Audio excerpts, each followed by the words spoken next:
सुबह सुबह फोन की बेल बजी। मैं नींद में था। अरे यार, इतनी सुबह किसका फोन होगा। मैंने फोन साइलेंट करके फिर सो गया। आधे घंटे बाद मेरी आंख खुली। तब मैंने अपना फोन चेक किया। उस पर अविनाश के 4 मिस कॉल थे। जल्दी उसे फोन किया। मैं कुछ बोलता उससे पहले अविनाश बोला, जल्दी चाय की टपरी पर आओ, एमजे हॉस्पिटल जाना है। ऐसा कहकर उसने फोन रख दिया। पिछले कुछ महीनों से सुना था उस हॉस्पिटल के कुछ पेशेंट मर गए। उनकी छाती फटी हुई थी और उनके हृदय ही गायब थे। वहां के कुछ लोगों का कहना था वहां पर कोई अमानवीय शक्ति है। उस शक्ति को इंसानों का हृदय खाने की आदत से लगी है। पर मेरे जैसे पढ़े लिखे लड़के को यह सब काल्पनिक लगा। फिर भी मन में वहां का डर था। जल्दी जल्दी तैयार होकर चाय की टपरी पर पहुंचा। वहां पर अविनाश मेरी राह देख रहा था। हम दोनों जल्दी हॉस्पिटल गए। हम यहाँ क्यों आए ये मुझे अभी तक पता नहीं था। मैंने अविनाश को साइड ले जाकर पूछा। उसने बताया, हमारा दोस्त अंकित यहाँ पर एडमिट है। उसका एक्सीडेंट हुआ है और अब तक उसे होश नहीं आया है। अंकित के माता पिता वहां बैठकर रो रहे थे। हम दोनों ने उनके पास जाकर उन्हें संभाला। दिन भर हम वहीं रुके। रात होने लगी तब हमने अंकित के पेरेंट्स से घर जाकर आराम करने के लिए कहा। वे दिन भर की भाग दौड़ में थक गए थे। हम यहाँ रुकते हैं ऐसा सुनकर उन्हें जरा अच्छा लगा। मैं और अविनाश बाहर होटल में खाना खाकर फिर हॉस्पिटल में आकर बातें करते हुए वहां की कुर्सियों पर बैठ गए। रात के 10 बज रहे थे। हॉस्पिटल में भीड़ कम हो गई, मगर वहां के पेशेंटों का खांसने की आवाज वहां की शांतता भंग कर रहा था। वहां बैठकर मैं बोर हो गया।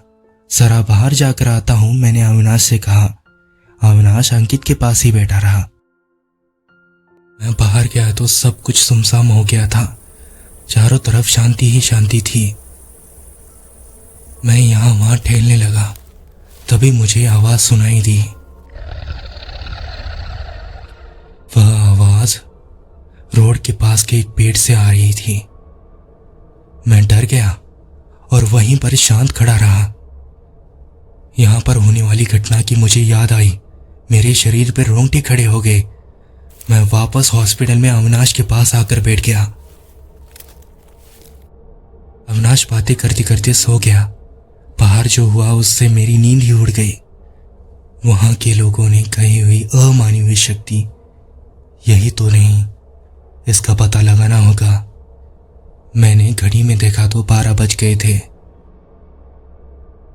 मैं हॉस्पिटल के वॉचमैन को लेकर फिर उसी जगह पर गया। मैंने उसे वही पेड़ दिखाया। वहां से ही आवाज आई थी। पेड़ दिखाकर मैं पीछे हटने लगा। पीछे हटकर देखा तो उस सुनसान जगह पर मैं सिर्फ अकेला ही था। मैं वॉचमैन को ढूंढने लगा और वॉचमैन को ढूंढते ढूंढते उसी पेड़ के नीचे आ गया। उस पेड़ से एक आवाज आई। मैंने ऊपर देखा। पेड़ के ऊपर एक औरत बैठी थी। उसका चेहरा फटा हुआ था और शरीर जला हुआ। उसके मुंह से खून टपक रहा था। हाथ के नाखून पड़े हुए थे। वह एक आदमी की छाती फाड़कर उसका हृदय खा रही थी। मैं दबे पांव वहां से पीछे हटते हुए वहां से एकदम तेजी से भागा और भागते भागते हॉस्पिटल के गेट के पास पहुंचते ही मेरा पैर एक पत्थर से टकराकर मैं नीचे गिर गया। वह मेरे पीछे भागती हुई आई। मैं उठने की पूरी कोशिश कर रहा था, मुझसे उठा नहीं गया और वो मेरे पास आ गई। पास आकर मेरी छाती पर बैठी और बोली, अब कहां भागोगे? मेरी मौत मेरे सामने थी। मुझे मेरे परिवार, दोस्तों के सभी के चेहरे याद आ रहे थे। उतने में ही मुझे अविनाश की आवाज सुनाई दी। क्या हुआ, तुझे यहां पर क्यों लेटा है? अविनाश मुझसे पूछ रहा था। मैं होश में आया। सामने देखा तो वो औरत कहीं नहीं दिखाई दे रही थी। मैं उस घटना से ठंडा पड़ गया था। उसने मुझे संभाल कर हॉस्पिटल में ले गया। मेरे मन में विचार आया, अब जो कुछ हुआ था वह सच था कि डरावना सपना। अंदर आकर मैं गहरी नींद में सो गया। सुबह हुई, अंकित को होश आ गया। हमने उसके मम्मी पापा को फोन कर यहाँ बुलाया। अंकित से बात कर हम घर चले गए। घर जाकर मैं नहाने चला गया। मैंने शर्ट उतारी तो मेरी छाती पर नाखूनों के निशान थे।